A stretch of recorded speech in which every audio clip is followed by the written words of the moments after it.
झापा 5 मा त्रिपक्षीय रोचक भिडन्त हुँदै ओली बालेनको अहंकार र घमण्डको युद्धले रञ्जित तामाङलाई ऐतिहासिक अवसर देखेका छन्। त्यो केपी ओली र बालेनको भिडन्तको परिणाम चाहिँ रञ्जित तामाङले चुनाव जित्दै हुनुहुन्छ।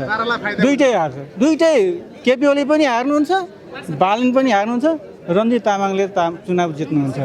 झापा क्षेत्र नम्बर 5 अब साधारण निर्वाचन क्षेत्र रहेनन्। यहाँ ठुलै राजनीतिक भूकम्प र कि वार कि पार हुने निश्चित भइसकेका छन्।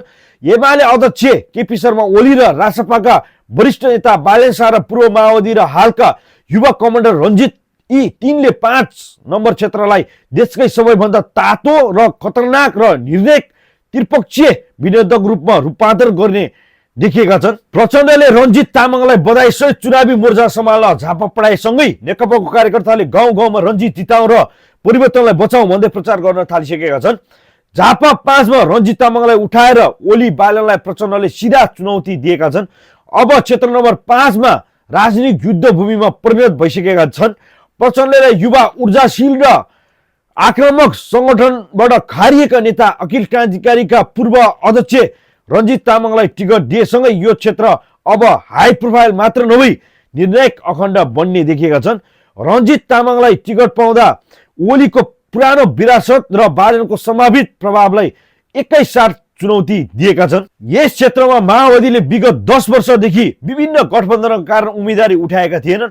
यस क्षेत्रमा 2064 सालमा माओवादीले केपी शर्मा ओलीलाई नराम्रोसँग पराजित गर्दै इतिहास रचेका थिए।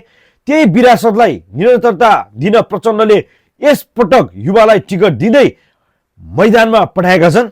रञ्जित तामाङ लोकल र एउटा भोकलका रूपमा चिनिने गरेका छन्।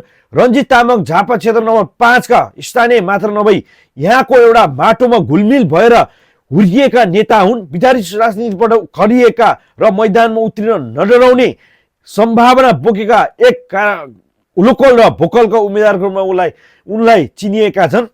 प्रचार बिना नै माओवादीले यस क्षेत्रमा 10,000 भन्दा बढी समानुपातिक मत पाउँदै आएका तथ्य आफैमा बलियो सन्देश पनि दिएका छन्। यसमाथि अहिले एकीकृत समाजवादी सहित 2 दर्जन भन्दा बढी दलहरूको समर्थनका कारण रञ्जित तामाङको उम्मेदवारी पनि ओली र बालेन भन्दा कम नदेखिएका छन्।